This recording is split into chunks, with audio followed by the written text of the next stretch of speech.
BJP বলবে কংগ্রেস মানবে না, মোদি বলবে রাহুল মানবে না। কারণ মোদি বললে নিজেরটা বলবে, তার ধর্মগ্রন্থে নাই, নিজে আজকে বানায় বলতে হবে রাহুল গান্ধী সেটা মানবে না। আর আমাদেরটা আমি যেটা বলবো, খেলাফত মজলিস, বাংলাদেশ খেলাফত মজলিস যেটা বলবে, জমিয়ত উলামা ইসলাম সেটাই বলবে, ইসলামী আন্দোলন সেটাই বলবে, জামাতে ইসলাম সেটাই বলবে, সারা দুনিয়ার সমস্ত ইসলামী দল এক কথা বলবে, ভিন্ন কোনো কথা কারো কাছ থেকে শুনবে না।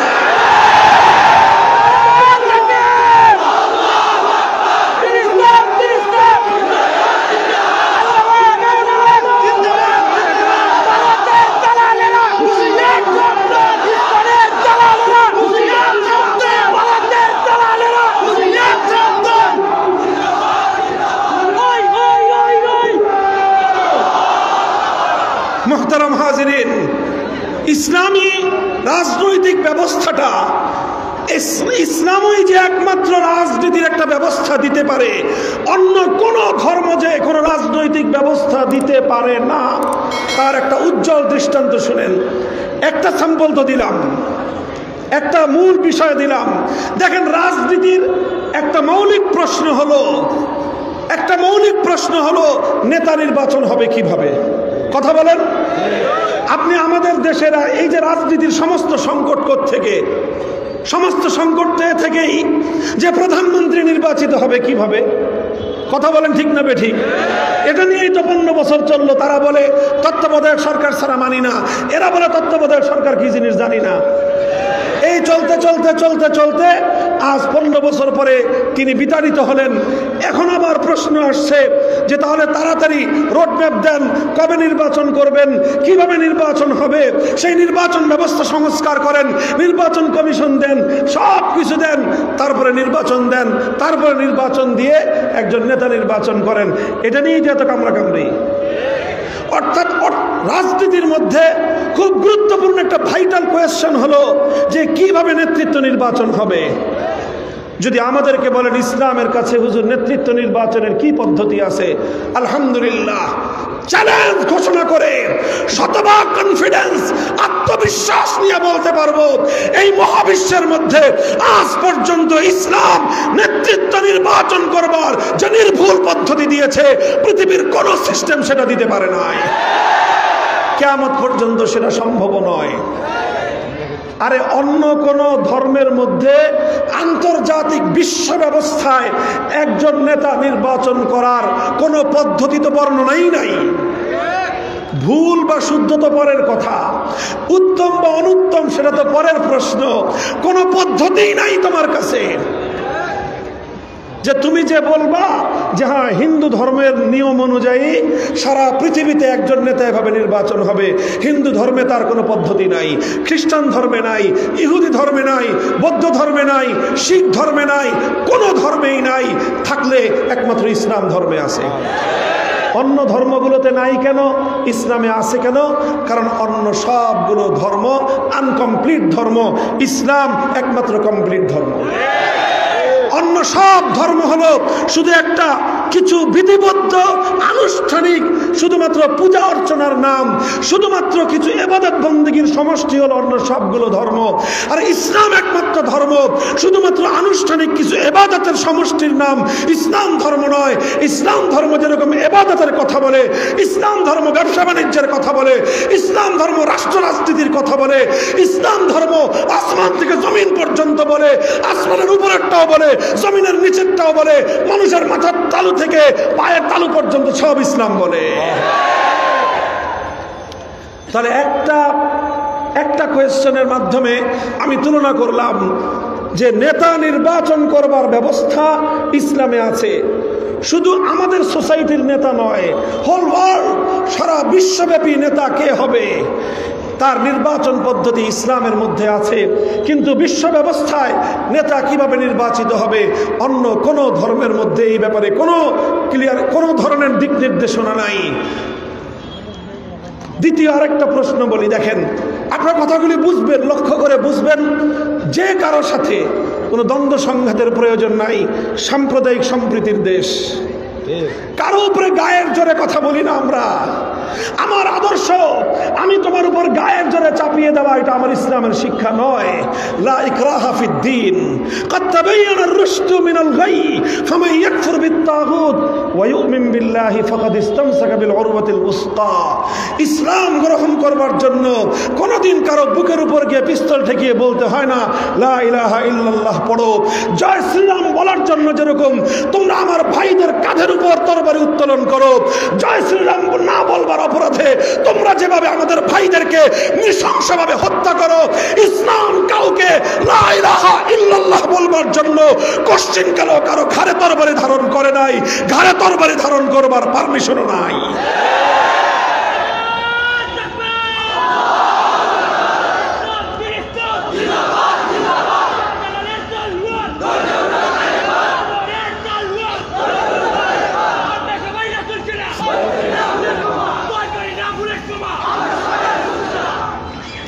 আরেকটা স্যাম্পল, আরেকটা গুরুত্বপূর্ণ প্রশ্ন উত্থাপন করি। এই যে মনে করেন যে ইসলামী রাষ্ট্র ব্যবস্থা যদি প্রতিষ্ঠিত হয়, যদি ইসলামী রাজনৈতিক ব্যবস্থা অনুযায়ী কোনো জাতি পরিচালিত হয়, কোনো রাষ্ট্র এবং সমাজ যদি ইসলামী রাজনৈতিক দর্শন অনুযায়ী পরিচালিত হয়, সেক্ষেত্রে খুব গুরুত্বপূর্ণ একটা প্রশ্ন থাকবে যে এই রাষ্ট্রে কি শুধু মুসলিমরাই থাকবে না অমুসলিমরাও থাকতে পারবে? এই প্রশ্নের স্পষ্ট জবাব হলো ইসলামী রাষ্ট্র ব্যবস্থার দ্বারা পরিচালিত, ইসলামী আইন আদালতের দ্বারা পরিচালিত রাষ্ট্রে যেভাবে মুসলিমরা থাকবে, যে কোনো অমুসলিম এই রাষ্ট্রে সমানভাবে থাকতে পারবে। এখানে হিন্দুরা থাকতে পারবে, এখানে খ্রিস্টানরা থাকতে পারবে, এখানে বৌদ্ধরা থাকতে পারবে, এখানে ইহুদিরা থাকতে পারবে। প্রত্যেক ধর্মাবলম্বী যার যার ধর্মীয় স্বাধীনতা নিয়ে থাকতে পারবে। শুধু ধর্মীয় স্বাধীনতা নয়, বরং ধর্ম পালনের শতভাগ নিরাপত্তা নিয়ে থাকতে পারবে। বলবেন অন্য ধর্মাবলম্বীরাও যদি এই কথা বলে যে হ্যাঁ হিন্দু ধর্মের রাষ্ট্র হলে সেই রাষ্ট্রে মুসলিমরা থাকতে পারবে, আমি বলবো ঠিক আছে, তোমার কথাটুক মেনে নিলাম।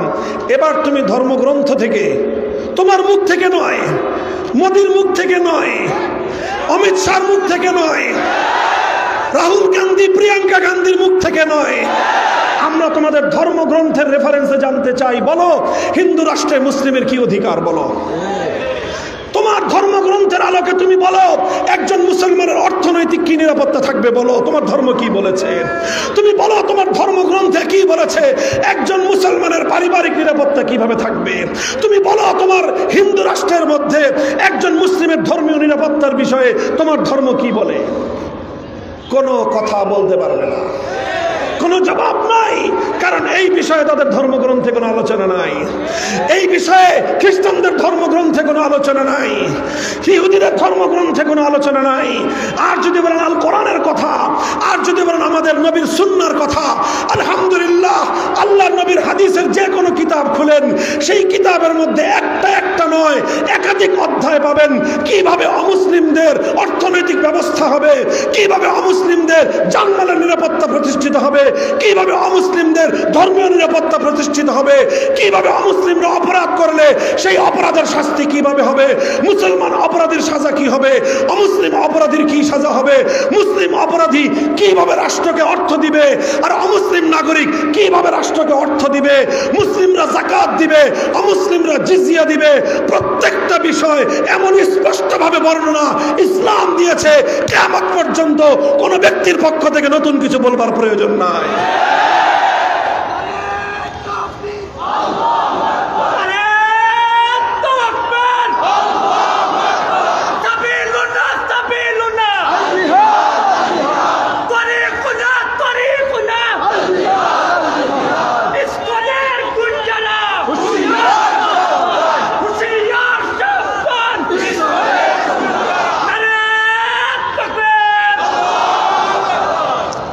আলোচনার সঙ্গে সামঞ্জস্য রেখে স্লোগান দিবেন।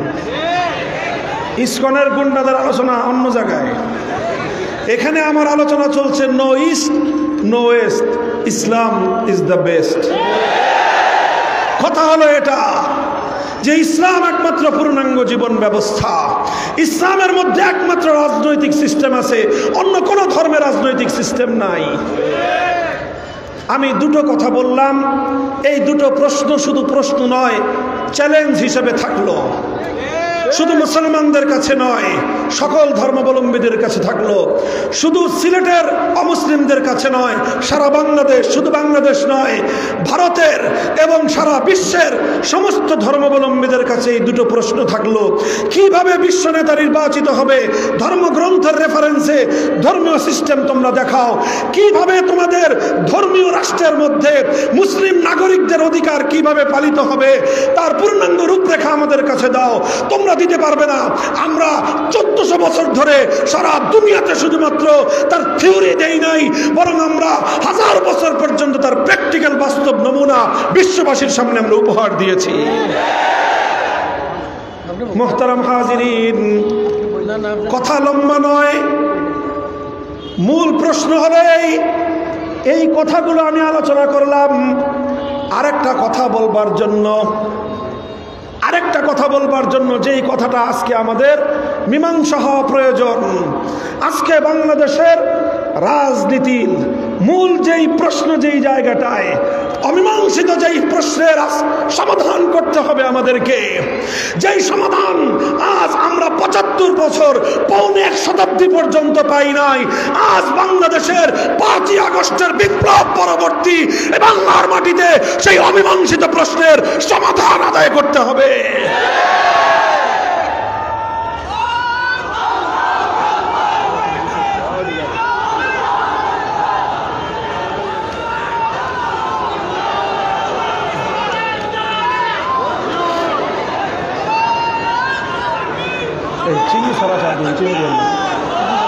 ভাই শুনেন, আমি শুরুতেই বলেছি আজকের আলোচনা যতটা না স্লোগানের তার চেয়ে বেশি বুঝবার কথা। মনে আছে আপনাদের? মাঝে মাঝে আবার আপনারা যেন একটু ঘুমায় না পড়েন, সেজন্য 2-4টা স্লোগানের কথা আমি বলতেছি। আপনারা কি এতক্ষণ পর্যন্ত আমার আলোচনার দ্বারা এই কথাটা স্পষ্ট বুঝতে পেরেছেন যে রাজনৈতিক ব্যবস্থা হিসেবে পৃথিবীতে একমাত্র ধর্ম যেটা সারা পৃথিবীর জাতি ধর্ম নির্বিশেষে সমস্ত ধর্মাবলম্বীদের জন্য একটা রাজনৈতিক ব্যবস্থা দিতে সক্ষম, এমন একমাত্র ধর্মের নাম ইসলাম। অন্য কোনো ধর্ম পৃথিবীর সমগ্র মানব গোষ্ঠীর জন্য প্রযোজ্য কোন রাজনৈতিক ব্যবস্থা দিতেই সক্ষম না। দেওয়ার পরে সেটা আমরা কম্পেয়ার করে দেখব যে কোনটা ভালো আর কোনটা খারাপ। বলেন, আগে মাঠে তো নামতে হবে, তারপরে হলো আগে মাঠে আসো, তারপরে তোমরা তো মাঠে নামানোর মতো তোমাদের কাছে কোনো সিস্টেমই নাই, খেলা হবে কেমনে? আর কাজেই এটা হলো, আপনারা এই কথাটা বুঝেছেন। এরপরে আরেকটা কথা বুঝেন, এটাই হলো আমার আলোচনার সর্বশেষ পয়েন্ট, এবং এর থেকেই আজকের আমাদের জাতীয় জীবনের, বাংলাদেশের প্রায় পৌনে 1 শতাব্দীর যে অমীমাংসিত প্রশ্ন, সেই অমীমাংসিত প্রশ্নের এবার সমাধান করতে হবে। সেটা হলো, যেহেতু পৃথিবীর অন্যান্য ধর্মাবলম্বীদের কাছে কোনো রাজনৈতিক ব্যবস্থা নাই, এজন্য তারা একটা থিওরি আবিষ্কার করেছে। সেই থিওরি হলো এই যে আমরা এমন একটা রাজনৈতিক ব্যবস্থা চাই যেই রাজনৈতিক ব্যবস্থার মধ্যে কোনো ধর্মের কানেকশন থাকতে পারবে না। কথাটা বুঝেন, যেহেতু অন্য কোনো ধর্মাবলম্বীদের কাছে তাদের ধর্মের নির্দেশনার আলোকে কোনো রাজনৈতিক ব্যবস্থা নাই, এই জন্য তারা একটা নতুন স্লোগান শুরু করেছে। সেই স্লোগানটা হলো, আমরা এমন রাজনীতি চাই যেই রাজনীতির সঙ্গে ধর্মের কোনো সম্পর্কই থাকতে পারবে না। একটা গল্প মনে পড়ে গেল, শুনেন কথাটা। আমাদের ওই এলাকায় বলে, খুলনার এলাকায় আমার নানার বাড়ি, যে গরুর বাছুর চিনেন? আপনারা কি বলেন? বাছুরই তো বলেন। তো গরু যারা পালে তারা দুই রকম মানুষ হয়। একটা হলো গোয়ালা, আর একটা হলো কিষান। কিষান মানে কৃষক, কৃষক তো বুঝেন। একটা হলো কৃষকও কিন্তু গরু পালে। কৃষকের গরু পালতে হয়, 2টা গরু পালতে হয়। বলদ কিসের জন্য? হাল চাষ করার জন্য। এখন দুইটা বলদ পেলে তো আর পোষায় না, সাথে 2-4টা গাই গরুও থাকে। এটা হলো কৃষকের গরু। আরেকটা হলো গোয়ালার গরু। গোয়ালা তো বুঝেন, গোয়ালা মানে কি? সে গরু পালে আর গরুর দুধ বিক্রি করা, এটাই হলো তার পেশা। কথা ঠিক? আচ্ছা, কৃষকের কিন্তু গরুর দুধ বিক্রি করা কি না তার পেশা না। এই জন্য কৃষক সাধারণত তার গরুর দুধ বেচে না। কৃষকের গরুর দুধ খায় কে তাইলে? কৃষকের গরুর দুধ খায় কৃষকের বাচ্চা আর গরুর বাছুর। গরুর বাছুরও গরুর দুধ খায়, আর গরুর বাছুর খেয়ে যা বাঁচে ওইটা কৃষক খায়, কৃষকের বাচ্চারা খায়। আর গোয়ালার গরুর দুধ, এটা গোয়ালার বাচ্চা খাবে তো দূরের কথা, গরুর বাছুরই খেতে পারে না। সব গরুর দুধ দোয়ায়ে বাজারে নিয়ে বিক্রি করে। ও পারলে গরুর থন টেনে রক্ত বের করে বেচতে চায়। যার কারণে হয় কি, গোয়ালার গরুর বাছুর তো দুধ পায় না, আর কৃষকের গরুর বাছুর মজায় আরামসে দুধ খায়। এখন দুই গরুর বাছুর যখন মাঠে একসাথে গেছে, এখন দুই বাছুর কয় আয় প্রতিযোগিতা লাগাই, দুইজনে আমরা কম্পিটিশন করি। এখন কি কম্পিটিশন করবে? কৃষকের গরুর বাছুর কয় আয় মাঠের এই পাশ থেকে আমরা দৌড় দেই, ওই যে 3 মাইল দূরে দেখা যায় নদীর পার, কে আগে নদীর পার পর্যন্ত যাইতে পারে, দৌড়ের প্রতিযোগিতা লাগাই। এখন গোয়ালার বাছুর চিন্তা করে যে ও তো মায়ের দুধ খেয়ে খেয়ে তো হৃষ্টপুষ্ট, ও তো দৌড় দিলে লাফাইতে লাফাইতে চলে যাবে, ওর শরীর তো মোটা তাজা, আর আমার মায়ের দুধ তো সব আমার মালিকে এটা বেচে ফেলায়, আমি থাকি সারাদিন না খেয়ে। এখন আমারও যদি দৌড়ের প্রতিযোগিতা দেওয়া হয় তা আমি তো এই মাঠে ওর সঙ্গে খেলায় পারবো না। এখন গোয়ালার বাছুর কৃষকের বাছুরে বলে যে না, এই দৌড়ের প্রতিযোগিতা হবে না। তাহলে কি প্রতিযোগিতা হবে? কয় কে কত বেশি এক জায়গায় বসে অলসের মতো লেজ লড়াইতে পারে, সেই প্রতিযোগিতা হবে। বুঝেন না এই কথা? দেখবেন কৃষকের গরুর বাছুর মানে ছোট বাচ্চা। আরে মানুষের ছোট বাচ্চাও তো শুধু এক জায়গায় যদি বসেন, যে তুমি 1.5 বছরের 2 বছরের একটা বাচ্চাকে যদি বলেন যে তুমি 10 মিনিট শান্ত বসে থাকো, পারবেন? যে তুমি নড়াচড়া করবে না, 10টা মিনিট তুমি শান্ত বসে থাকো, আপনি যত ফজিলত বর্ণনা করেন, কোনো বাচ্চাকে আপনি 10 মিনিট বসায় রাখতে পারবেন না। কারণ বাচ্চা মানুষ, তার স্বভাবের মধ্যেই সেটা নাই।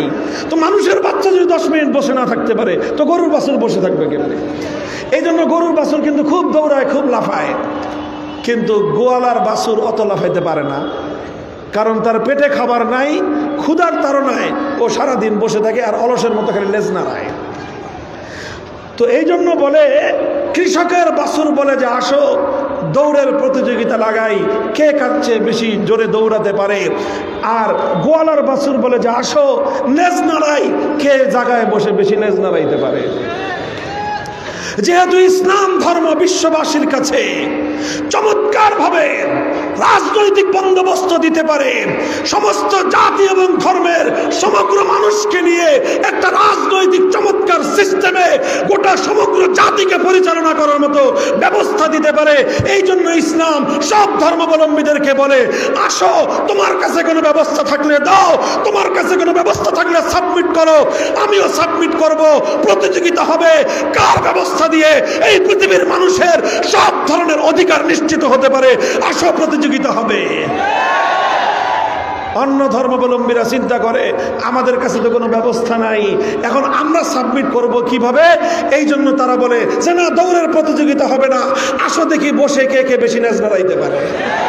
এখন তারা বলে এমন একটা রাজনৈতিক ব্যবস্থা চাই, যে রাজনৈতিক ব্যবস্থার সাথে হিন্দু ধর্মের সম্পর্ক থাকবে না, এমন রাজনৈতিক ব্যবস্থা চাই যার সঙ্গে খ্রিস্টান ধর্ম, বৌদ্ধ ধর্ম, ইহুদি ধর্মের কোনো সম্পর্ক থাকবে না। সুতরাং এগুলোর যেহেতু কোনো সম্পর্ক থাকবে না, এই জন্য ইসলামেরও কোনো সম্পর্ক রাজনীতির সঙ্গে থাকতে পারবে না। আসল কাহিনীটা বুঝছেন? গোয়ালার বাছুর দৌড়াতে চায় না কেন? কারণ সে জানে দৌড়ের প্রতিযোগিতায় সে পারবে না। অন্য ধর্মাবলম্বীরা তারা রাজনৈতিক ব্যবস্থায় ধর্মের সম্পর্ক চায় না কেন? কারণ তাদের কাছে ধর্মের আলোকে রাজনৈতিক কোনো ব্যবস্থা নাই। ইসলাম শুধুমাত্র চায় যে ইসলামের প্রত্যেকটা ব্যবস্থা যেরকম ধর্মের আলোকে পরিচালিত হবে, রাজনীতিও ইসলামের আলোকেই পরিচালিত হতে হবে। এটা ইসলাম শুধু চায় না, বরং ইসলাম এটা কম্পালসরি করে দিয়েছে, ম্যান্ডেটরি করে দিয়েছে। তুমি যদি মুসলিম হয়ে থাকো, তুমি যদি নিজেকে ইমানদার বলে দাবি করো, তোমার ব্যক্তি জীবনে ইসলামকে মানতে হবে, পরিবার জীবনে ইসলামকে মানতে হবে, বিবাহ শাদীতে ইসলামকে মানতে হবে, ব্যবসা বাণিজ্যে ইসলামকে মানতে হবে, রাজনীতিতেও ইসলামকে মানতে হবে। নামাজকে না মানলে যেরকম ইসলাম অনুসরণ করা যায় না, রোজা না মানলে যেরকম মুসলমান থাকা যায় না, ইসলামী রাজনীতি না মানলেও মুসলিম থাকতে পারো না, ইমানদার থাকতে পারো না।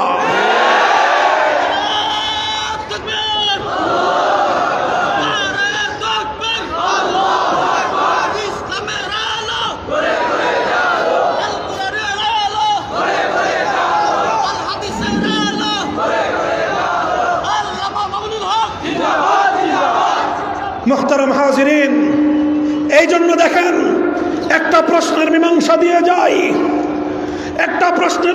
দিয়ে যাই। ইতিহাসের দীর্ঘ আলোচনা করবার সময় আমার নাই, ওটা একটা ভিন্ন আরেকটা আলোচনা আমার দীর্ঘ রয়েছে। সব জায়গায় আলোচনা করি এই বছর, আপনাদের এখানে একটু ডিপ আলোচনা করলাম যেহেতু সময়টা একটু আগে দিচ্ছেন এই সুবাদে, নাহলে এই আলোচনা আমি আপনাদের এখানে করতাম না রাত 11টার পরে দিলে। মুহতারাম হাজিরিন, এই শেষ কথা,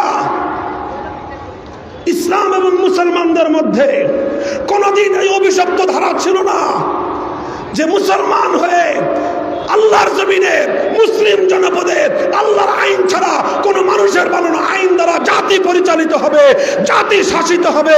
এই অভিশপ্ত ধারা মুসলমানদের মধ্যে কোনদিন ছিল না। সর্বপ্রথম এই অভিশপ্ত ধারা মুসলমানদের মধ্যে চালু করেছিল তাতারিরা।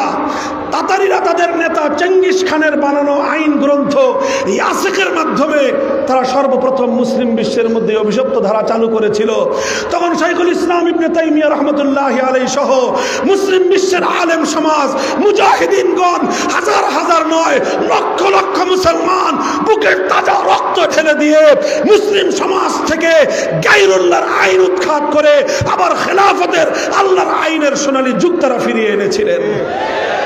এইভাবে চলতে চলতে 18 শতকের 18 শতকের মাঝামাঝি সময়ে এসে 1757 সালে এই পাক ভারত উপমহাদেশ দখল করে ইংরেজরা দখল করার পর সর্বপ্রথম তারা আমাদের উপর যে অভিশাপটা চাপিয়ে দিয়েছিল, সবচেয়ে বড় যে অভিশাপ ইংরেজরা আমাদের উপর চাপিয়ে দিয়েছে সেটা হলো এই মুসলিম সমাজ থেকে আল্লাহর আইন, আল্লাহর পক্ষ থেকে প্রবর্তিত রাজনৈতিক বন্দোবস্ত, শাসনতান্ত্রিক বন্দোবস্ত উৎখাত করে দিয়ে ব্রিটিশ প্রবর্তিত শাসন দিয়ে তারা দেশ এবং জাতিকে পরিচালনা করতে শুরু করলো।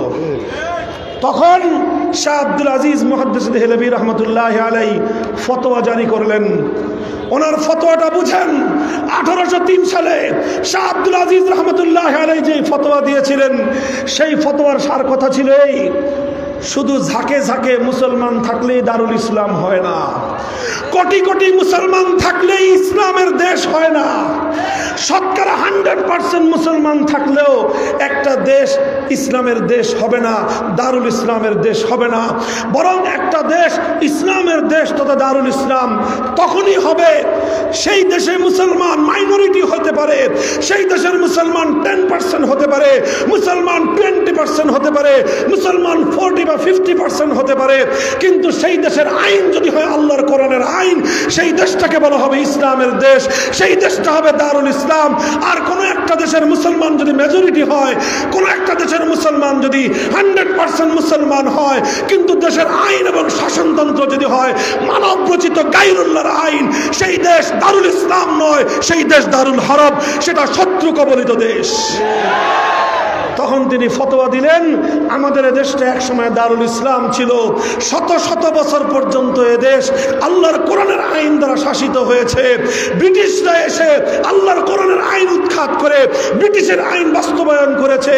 এখন প্রত্যেক মুসলমানের জন্য ফরজ হলো ব্রিটিশের আইন উৎখাত করে আবার আল্লাহর কোরআনের আইন ফিরিয়ে আনা, আর এজন্য জিহাদ করা প্রত্যেক ঈমানদারের জন্য ফরজে আইন। ইতিহাস খুলেন, ইতিহাস খুলেন, ইতিহাসের সোনালী পাতায় সোনার অক্ষর দিয়ে আজও 1803 সালের শাহ আব্দুল আজিজের ঐতিহাসিক ফতোয়ার কথা লেখা আছে। এই ফতোয়াকে চ্যালেঞ্জ করে আজ পর্যন্ত কেউ ফতোয়া দেয় নাই। সুতরাং এখনো পর্যন্ত আমাদের এই সকল দেশগুলো থেকে মানব রচিত ব্রিটিশ প্রবর্তিত কালা কানুনগুলো উৎখাত করে আমার জমিনে আল্লাহর কোরআনের আইন বলবৎ করার জন্য লড়াই করা প্রত্যেক ঈমানদারের জন্য ফরজ।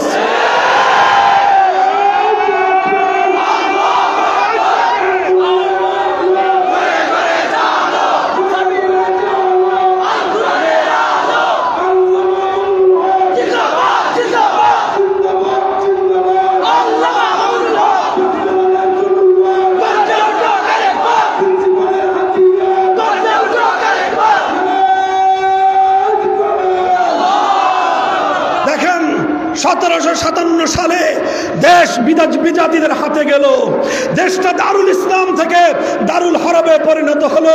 আল্লাহর আইন উৎখাত হয়ে ব্রিটিশের আইন দিয়ে আমাদের দেশ এবং জাতি শাসিত হতে থাকলো। 1831 সালে ব্রিটিশ প্রবর্তিত আইন উৎখাত করে আল্লাহর আইন বাস্তবায়ন করবার জন্য জিহাদ হলো বালাকোটের রণাঙ্গনে। শহীদ হলেন আমাদের পূর্বপুরুষ সৈয়দ আহমদ শহীদ রহমতুল্লাহ আলাই। 1857 সালে শামেলির রণাঙ্গনে জিহাদ হলো, শহীদ হলেন মুসলমানদের খেলাফতের প্রধান সেনাপতি হাফেজ জামিন শহীদ রহমতুল্লাহ আলাই। 1947 সালে যখন ব্রিটিশরা এ জাতির জিহাদি আন্দোলনের সামনে লেজ গুটিয়ে নিয়ে যেতে বাধ্য হলো, দেশটা স্বাধীন হয়ে যাবে, তখন প্রশ্ন আসলো এই দেশটা কিভাবে স্বাধীন হবে, কিভাবে স্বাধীন হবে? হিন্দুরা বলল যে এই দেশ হিন্দু মুসলিম আমরা একসাথে থাকতে চাই। মুসলমানদের মধ্যে দুইটা ভাগ হলো, মুসলমানদের মধ্যে অধিকাংশ মুসলিম বলল যে না, আমরা চেয়েছিলাম, আমরা শুধু মানচিত্র চাই নাই, আমরা শুধু পতাকা চাই নাই, আমরা শুধু ভূগোল চাই নাই, আমরা শুধু মাটি চাই নাই, আমাদের প্রাণের চাওয়া ছিল আল্লাহর কোরআনের আইন। সুতরাং আমরা এমন একটা রাষ্ট্র চাই, এমন একটা দেশ চাই, এমন একটা ভূখণ্ড চাই, এমন একটা মানচিত্র চাই যে মানচিত্র গরিব হতে পারে, যে মানচিত্র দুর্বল হতে পারে, যে মানচিত্র ছোট হতে পারে, যে মানচিত্র পৃথিবীর অনেক কিছু থেকে বঞ্চিত হতে পারে, কিন্তু সেই মানচিত্রে আল্লাহর কোরআনের আইন থাকবে।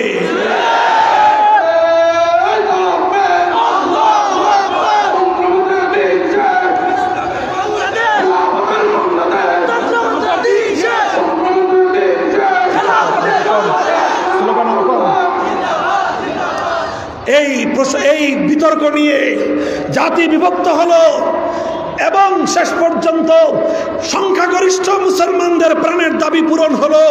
মুসলমানরা চাইল যে মুসলমানদের জন্য আলাদা ভূখণ্ড হোক, কারণ হিন্দুদের সঙ্গে যদি আমরা একসঙ্গে থাকি, সংখ্যার দিক থেকে হিন্দুরা মেজরিটি, মুসলমানরা মাইনরিটি, আর তখন হিন্দুদের অধিকাংশ হিন্দুদের চাহিদার কারণে বর্তমান পৃথিবী যেহেতু গণতান্ত্রিক পৃথিবী, কাজে অধিকাংশ নাগরিক যেটা চাবে সেটা হবে। সুতরাং আমরা যদি হিন্দুদের সঙ্গে থাকি তাহলে আমাদের আল্লাহর আইন বাস্তবায়ন করার সেই 100 বছরের স্বপ্ন পূরণ হবে না। সুতরাং মুসলমানরা বলল আমরা মুসলমানদের জন্য আলাদা জনপদ চাই, হলো পাকিস্তান। আর হিন্দুরা বলল যে না, আমরা হিন্দুস্তান চাই। ওরা পেল ভারত আর ইন্ডিয়া। আর এই পাকিস্তান, শুধু পাকিস্তান মূল লক্ষ্য ছিল না, পাকিস্তান আমাদের উদ্দেশ্য ছিল না। আমাদের উদ্দেশ্য ছিল আল্লাহর কোরআনের শাসন ব্যবস্থা, আমাদের উদ্দেশ্য ছিল ইসলামী হুকুমত, কোরআনী শাসন। এই কোরআনী শাসন ব্যবস্থা প্রতিষ্ঠার জন্য এই গোটা ভারত উপমহাদেশে অনেকেই ত্যাগের কোরবানি স্বীকার করেছেন। হাজার হাজার মুসলমানরা রক্ত দিয়েছেন, ভিটে মাটি ছেড়েছেন, জন্মস্থান ছেড়েছেন, জীবনের সর্বস্ব তারা ত্যাগ স্বীকার করে হিজরত করে আরেক দেশে চলে গিয়েছেন, সব কিছু ছেড়েছেন একটা বুকে স্বপ্ন নিয়ে আমরা আল কোরআনের রাজ উপহার পাবো। মুহতারাম হাজিরিন, বড় হৃদয় বিদারক যে তথ্য সেটা হলো এই আল কোরআনের রাজ কায়েম করবার জন্য, ইসলামী হুকুমত বাস্তবায়নের জন্য যারা সবচেয়ে বেশি ত্যাগ কোরবানির নজরানা পেশ করেছে, এটা বেলুচিস্তানের মুসলমানরা নয়, পাঞ্জাবের মুসলমানরা নয়, এটা সেই খাইবার পাখতুনখোয়ার মুসলমানরা নয়, সীমান্ত প্রদেশের করাচি লাহোরের মুসলমানরা নয়, সবচেয়ে বেশি রক্ত জীবন ত্যাগ আর স্যাক্রিফাইস স্বীকার করেছে বাংলার মুসলমানেরা। আর এই বাংলার মুসলমানদের মধ্যে সর্বাগ্রে ভূমিকা রেখেছে সিলেটের মুসলমানরা। এই সিলেটের মুসলমানরা পার্শ্ববর্তী ভারতের সমস্ত সম্পর্ককে ছিন্ন করেছে, কলকাতাকে বাঙালিরা লাথি মেরেছে, দিল্লিকে তালাক দিয়েছে, বাড়ির চতুর্পার্শ্বের ভারতকে উপেক্ষা করে 2000 মাইলের দূরত্বের পাকিস্তানের সঙ্গে গাঁট ছড়া বেঁধেছে, পাকিস্তানের জন্য নয়, আল কোরআনের রাজ কায়েম করবার জন্য।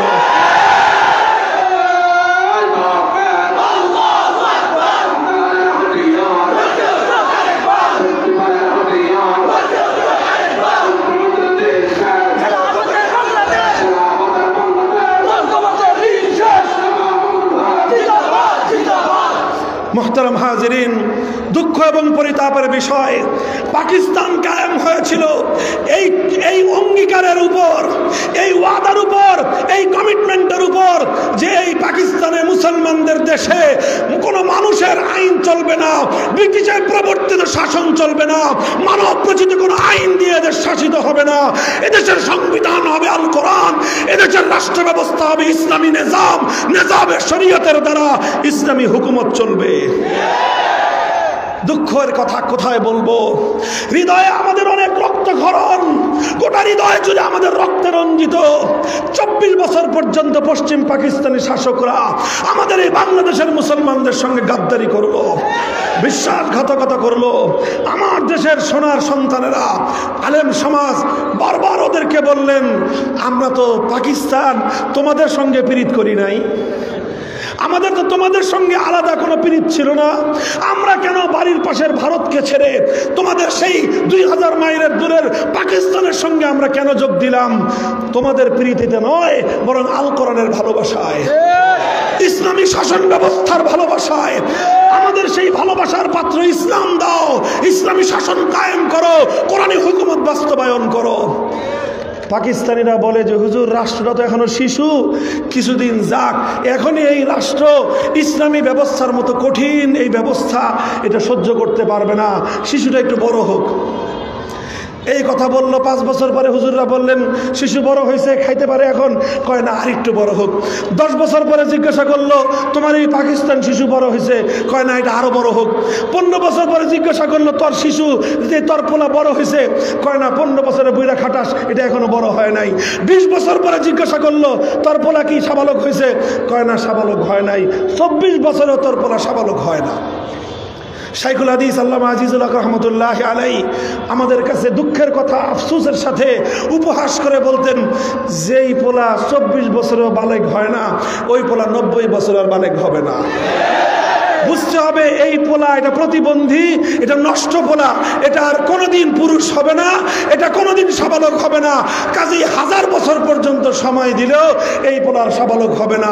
সুতরাং এই পোলা বাঁচায় রাখার কোনো দরকার নাই। আমরা সিদ্ধান্ত নিলাম, যদি আল কোরআনের ব্যবস্থা না পাই, যদি আল কোরআনের শাসন না পাই, পাকিস্তানের প্রয়োজন নাই, পাকিস্তান ভেঙে টুকরো করে দাও। মুহতারাম হাজিরিন, ভাঙলো পাকিস্তান, পাকিস্তান 2 টুকরা হলো। আর সেই সময়ে 1970-এর জাতীয় নির্বাচন আসলো। নির্বাচনের সময় বাঙালিদের নেতা শেখ মুজিবুর রহমান সাহেব জাতির কাছে অঙ্গীকার করলেন, আমারে ভোট দাও, কি হবে তোমার নৌকা মার্কায় ভোট দিলে আমি যদি পাশ করতে পারি কোরআন সুন্নাহ বিরোধী কোনো আইন আমি পাশ করব না।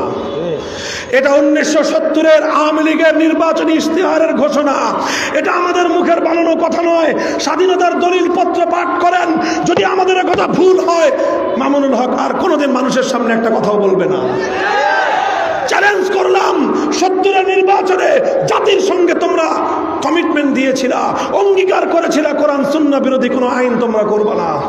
এরপরে কি দেখলাম, 1971 দেশ স্বাধীন হওয়ার পর শেখ মুজিবুর রহমান সাহেব পশ্চিম পাকিস্তান থেকে মুক্তি পেয়ে চলে গেলেন সোজা ইংল্যান্ডে। শ্রীমতী ইন্দিরা গান্ধীর সঙ্গে বৈঠক করে দেশে আসার সময় ইন্দিরা গান্ধী ওনার পকেটের মধ্যে একটা চিরকুট ধরায় দিলেন, আর সেই চিরকুটের মধ্যে লিখে দিলেন, তুমি বাংলাদেশে এমন একটা সংবিধান তুমি দিবা যেই সংবিধানটা হবে ভারতের সংবিধান।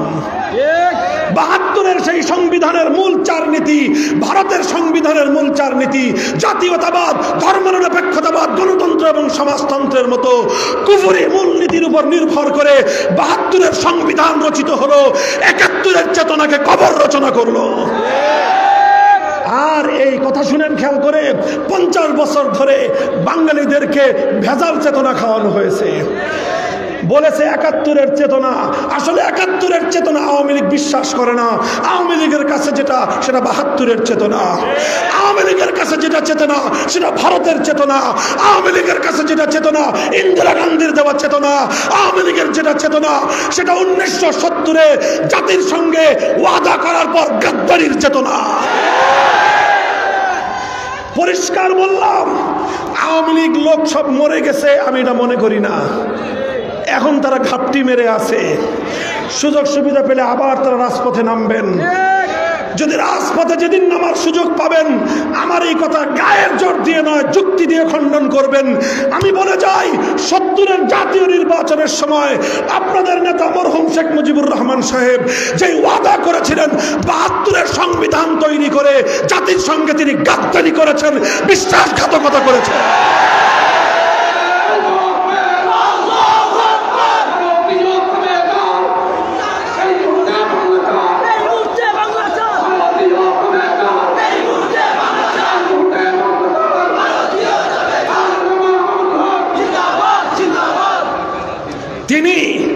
তিনি বলেছিলেন কোরআন সুন্নাহ বিরোধী কোন আইন তিনি তৈরি করবেন না।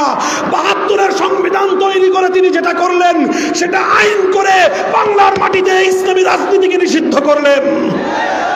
অর্থাৎ ইসলামী কোরআন সুন্নাহর আইন তো দূরের কথা, কোরআন সুন্নাহ প্রতিষ্ঠার আইন দাবি করবেন, সেই দাবি করবার রাস্তা তিনি বন্ধ করে জাতির সঙ্গে তিনি গাদ্দারি করেছিলেন, বিশ্বাসঘাতকতা করেছিলেন। 70-এর জাতীয় নির্বাচনে শেখ মুজিবুর রহমান সাহেবের অঙ্গীকার, এটা ছিল তার জীবনের শ্রেষ্ঠ অর্জন। 72-এর সংবিধান, এটা ছিল তার সেই অর্জনের পিঠে ছুরিকাঘাত, এবং সেটা ছিল ওয়াদা। 72-এর সংবিধান ছিল তার গাদ্দারি এবং বিশ্বাসঘাতকতা। আর 75 সালে তিনি সেই গাদ্দারির প্রায়শ্চিত্ত করেছেন জীবন দিয়ে, 14 গোষ্ঠী সহ। মুহতারাম হাজিরিন, কথা আমার শেষ। আরো অনেক লম্বা আলোচনা, হৃদয়ে অনেক ব্যথা, অনেক রক্তক্ষরণ আমাদের। এই দেশ, এই জাতি, এই সিলেটের মুসলমানেরা, ইতিহাস জানো, তোমার দাদা তোমার বাবা, খবর নিয়ে দেখো তারা কত কষ্ট করেছিল, তারা কত জীবন দিয়েছিল, কত রক্ত দিয়েছিল শুধু এই জন্য যে এই দেশটা হবে আল কোরআনের দেশ। তোমাদের বাড়ির পাশের ভারতের বিভিন্ন অঞ্চলের সঙ্গে তোমাদের সম্পর্ক অনেক বেশি ছিল। এই সিলেট অঞ্চল কোথায় ছিল? কিসের অন্তর? আসাম। সিলেট এবং আসাম একাকার ছিল। সিলেট তো আসামের সঙ্গে থাকার কথা। সিলেটের মানুষ আসাম থেকে বিচ্ছিন্ন হয়েছিল, রক্তের সম্পর্ক ছিন্ন করেছিল, ভৌগোলিক সম্পর্ক ছিন্ন করেছিল, মানচিত্রের সম্পর্ককে ছিন্ন করে আল কোরআনের সম্পর্ককে তারা প্রাধান্য দিয়েছিল। আর আজ কোথায় তোমাদের সেই ওয়াদার বাস্তবায়ন? কোথায় তোমাদের পূর্বপুরুষদের সেই স্বপ্নের বাস্তবায়ন? আজ সময় এসেছে, এখন আমাদের বোল্ডলি, লাউডলি, স্পষ্ট ভাষায়, জোর গলায় কথা বলতে হবে। এখন ভারত তার স্বরূপ প্রকাশ করতেছে। ভারতের আধিপত্য থেকে বাঁচতে হলে সংবিধান থেকে ভারতীয় সংবিধানের মূলনীতি ধর্মনিরপেক্ষতা, এটা বুড়িগঙ্গায় ভাসিয়ে দিতে হবে, সুরমা নদীতে ভাসিয়ে দিতে হবে, সীমান্তের ওপারের মাল ওপারে আবার পাঠিয়ে দিতে হবে। মুসলমানদের দেশে 100 বছর ধরে আমরা যেই চেতনার জন্য লড়াই করেছি, আমাদের বাপদাদারা যে জন্য জীবন জীবন দিয়েছেন, মানচিত্র গড়েছেন, রক্ত দিয়েছেন। আমরা এমন একটা সংবিধান চাই যেই সংবিধানে অন্তত একটা নীতি থাকবে, সেই নীতি হলো কোরআন সুন্নাহ বিরোধী কোন আইন, কোন নীতি, কোন বিধিমালা বাংলার মাটিতে শাহজালালের দেশে চলতে পারে না, চলতে দেওয়া হবে না, চলতে দেওয়া হবে না।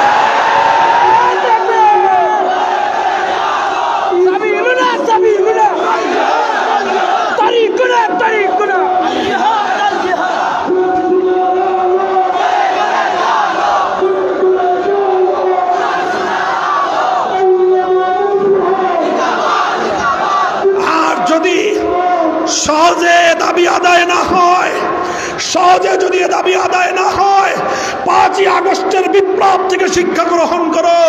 আবু সাঈদরা যেভাবে ফ্যাসিবাদ এবং আধিপত্যবাদের মোকাবেলায় বুলেটের সামনে বুক পেতে দিয়েছিল, আল কোরআনের রাজ গড়বার জন্য লক্ষ যুবক বুলেটের আঘাতে বুক পেতে দেওয়ার জন্য রাজপথে নেমে আসতে হবে, রাজপথে নেমে আসতে হবে।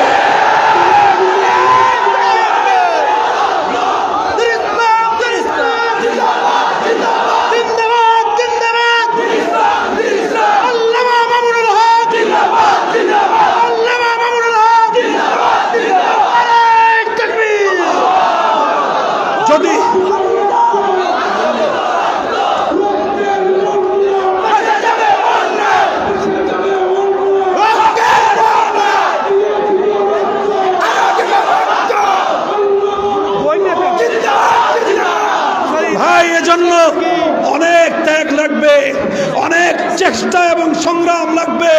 প্রথমে চোখের অশ্রু দিয়ে চাইতে হবে, দিবেন তো? এরপরে বুকে মাথার ঘাম পায়ে ফেলতে হবে, করবেন তো? এরপরে একটা পর্যায়ে প্রয়োজন হলে বুকের তাজা রক্ত ঢেলে দিয়ে শহীদি ঈদগাহে জামায়াত হতে হবে, জামায়াত হতে হবে ইনশাআল্লাহ। আল্লাহ পাক কবুল করেন, তৌফিক দান করেন। শত বছরের আমাদের এই